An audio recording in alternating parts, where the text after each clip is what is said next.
those at Have, those at Jessica Wabu number 4. And Peve. And Peve. If you mention Have, yes, Peve. I stayed in Jessica before, so yeah, I know that place very well. They want to understand it from that social perspective. So let's soften this down.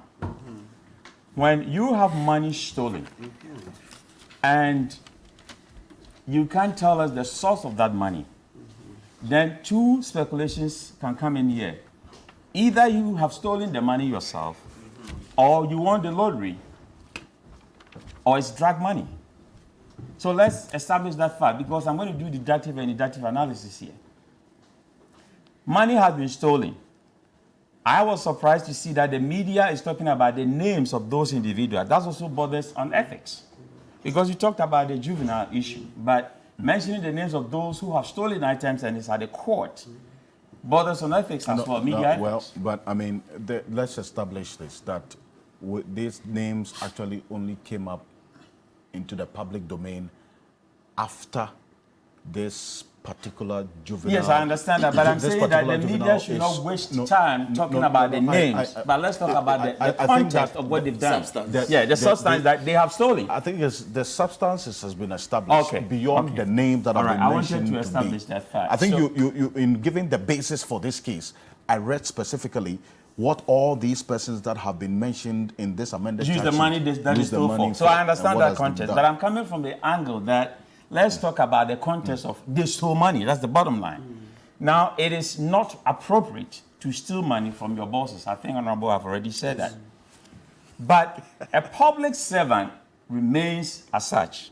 You are there to serve the public. So if you are looking at this amount of money found in her house, I've been asking myself, why her?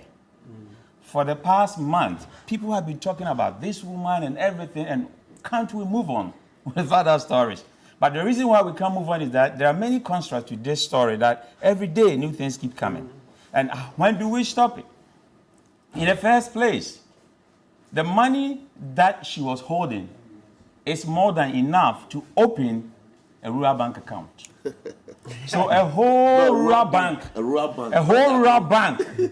that money can establish a whole rural bank. Thank you. Apart from that, she is sitting on the money that when she went to Parliament, this money could have been used to borrow the whole ministry.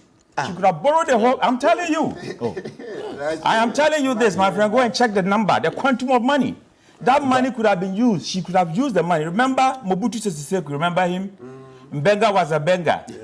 He was borrowing money to Zaire at that time. Yes, go and read history. I'll tell you a lot about history and even Niger, what is happening here. So let's read. So what I'm saying is that the amount that she has sitting on, she could have borrowed the ministry that money to solve the problem that she went to Parliament to talk about, that she started with money in her department. Thank you. My friend, I'm serious about this. Be serious. We are talking about a situation where somebody cannot get Gary and granite to eat in a day. And we have public servants sitting on this amount of money, and people are washing that down. They are watering that as if it is nothing. I am scared and ashamed by this behavior. Why? Because she has let herself down. She's helped her family down. She's let her political party down. She's let the nation down. We are living in a situation where Bank of Ghana has stuck us in 60 billion debt. The country is crawling on its knees. We don't have money. And I can tell you on fact that Alfred, as we sit here, there are more monies at homes than at banks. Why are we doing this to ourselves? And people will ask, oh, you talk like NDC, you talk like MPP. I talk like SQ0. Yeah. People always think that political parties are more intelligent than individuals. That's wrong thinking. Forget about NDC, forget about MPP. I am speaking for the ordinary person on the street. People are suffering. The street is dark. That's what Black Sherry said. The street is really getting dark. That is why we are seeing coup d'etats out there. If in this time of poverty, people are going through this, then power has corrupted a lot of people. So the bottom line is that this money, whether they lie to the Attorney General is lying, we all know that this is politics. And the politics doesn't help the ordinary person on the street.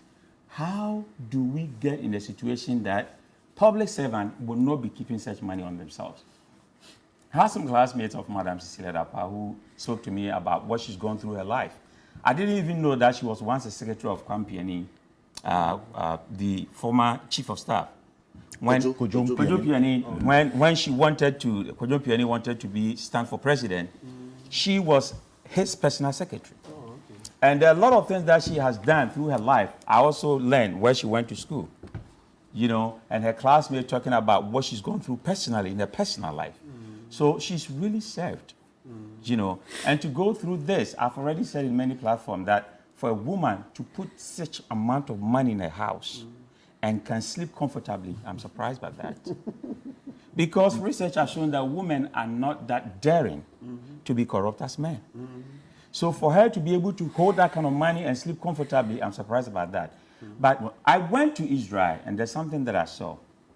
The Sadducees and the Sanhedrin and the Pharisees, you know, when they realized that Jesus is becoming popular, they decided to kill him. But it was too late for them. They waited 3.5 years for the man to be popular before they killed him. And after that, you know, the message has already spread. So she waited too long, and it's too late for her.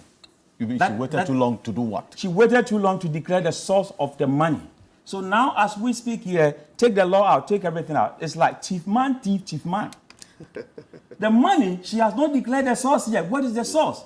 Now we have the amended charge sheet. If you go to any constitutional word, the constitution, the amended part, after I'm establishing the part, the amended part of the constitution is subject of investigation. Yes. The amended source part of the money is subject of investigation. So there is actually no evidence that the money is either stolen. What I'm saying is that she has not been able wanted to establish the source of that money. So I that is subject for investigation. That if you can't tell me the source of your money, then either you stole it or it is a drug money. But that's subject for please investigation. Let me make my point. Yes. Yes, we are investigating, but we can also speculate because she's a public figure. So, Prof, you see, I don't know why you are heckling. Let me establish the Prof, base of my argument. I'm not heckling you. Yes. I'm not heckling you. Yes. I need to establish. People are angry. We should not sit here and sugarcoat things. Yes. I'm not heckling you. I'm actually ensuring that your statements stay within the premise. It is within. I'm coming. It is within. I'm coming.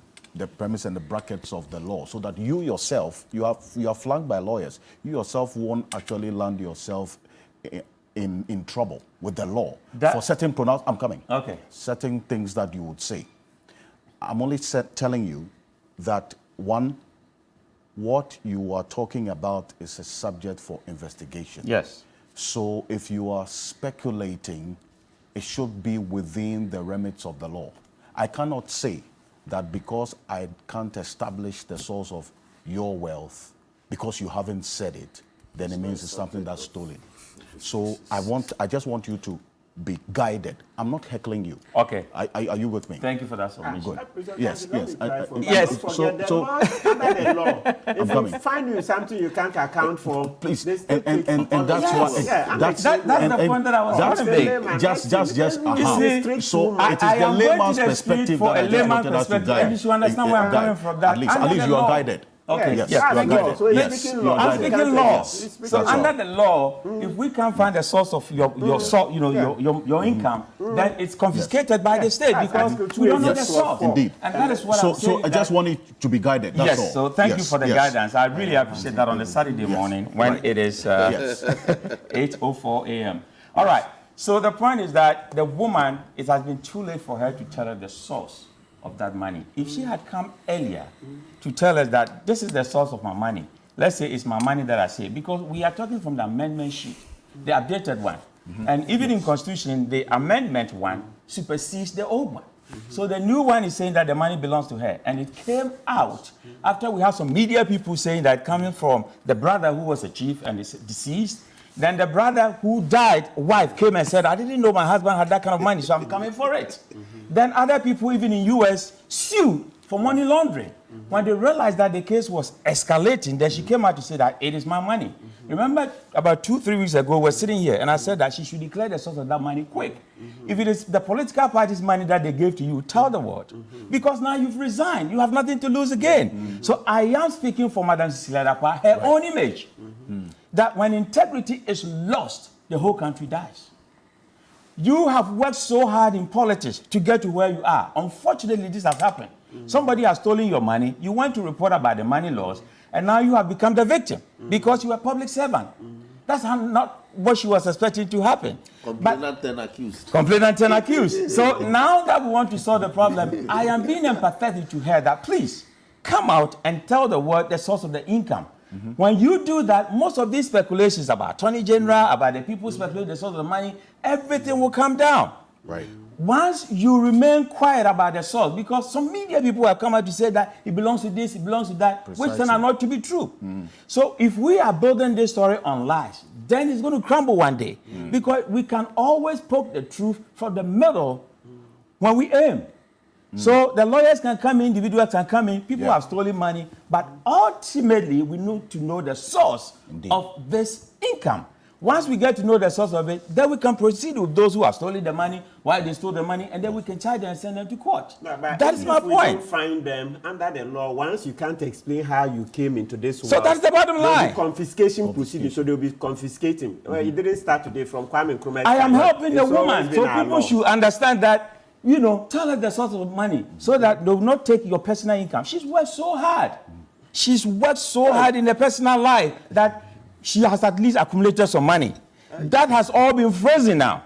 Her personal money and this money that was found and stolen has all been frozen now. So as we speak, I don't know how she's going to survive. No, so when they go to court under the law, the OSP Act, okay, is that this is 40? Yeah, under Section 40. So her lawyers will make that argument. So the court will give her reasonable sums for her upkeep. So that she can keep it and turn around with it. Yes. So once the statement shows that government of Ghana, like as a minister, her salary was going to the same account, income, showing legitimate. She's resigned as a minister now. Yes, but so we are talking about the past. So all this time, if it shows how she earned other income legitimately, and basically she must also survive, under Section 40, the judge will make provision for that.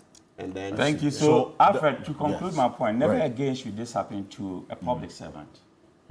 All money should go to the banks. I started by saying that there seems to be more money at the homes now than the banks. And I heard a preacher saying that if you go to homes now, check the polytanks, there might be money stacking. Yeah, the polytanks. People are speculating a lot, and we should not be sitting here and talking as if everything is okay.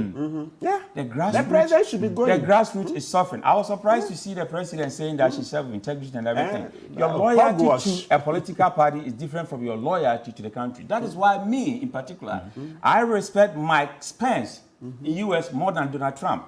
Because when Donald called Mike Spence to his office and said that, now this is what is happening, will you declare your loyalty to me? He said, no, I declare my loyalty to the Constitution of America. I want individuals in leadership to declare their loyalty to our Constitution. And our Constitution talks about asset declaration. We'll talk about that when we get there. It has been horrific the way we declare assets. Because I come in and tell you that, and you have been there, I come and tell you that I have 3 plots of land at Asikuma. I have 2 houses and I have 3 cars. They just write it down. Nobody goes to verify all these things. And I have this money in my account. Nobody goes to verify. Does it not bring, so that's the bigger governance question that yes, so at the end of my service, if I'm able to acquire all these, I stated from the beginning that I have them. So when I'm leaving office and then I tell you that this is what I have, you did not in the first place come to verify. What are we doing with the national service people and other things? Can't they go and verify? So we need to create employment. I've said it many times that if we don't find the youth something to do, somebody to live for, somebody will find us something to die for. Our youth are just sitting down idle doing nothing. Unemployment, even when we come to Ghana Statistical Services, the figures we are giving to the rest of the world about our unemployment figure, which is 13%, is wrong.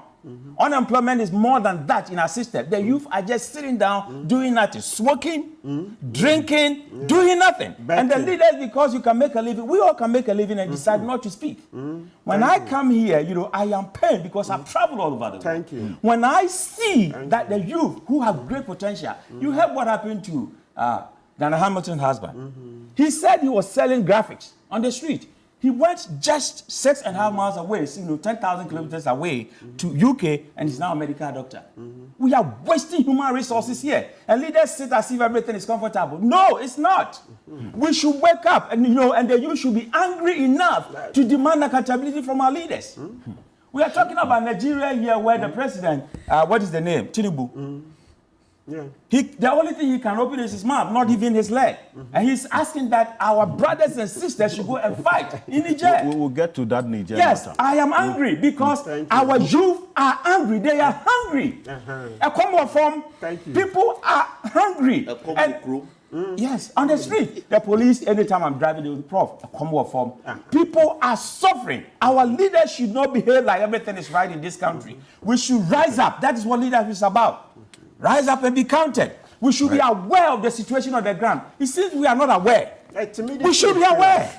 Timidity. Professor, You can't sit on such money when there is hunger and people are begging on the street. People are women are carrying things on their head and selling by the street. And my Tommy are everywhere just to make a living, 1 meal a day. A public figure. We voted for it. Before we voted for them, there were nothing. Exactly. There were just nothing on the street. You came to these people on the street to vote for you. Now they vote for you because you are comfortable. You don't think about their welfare. I'm appalled by this.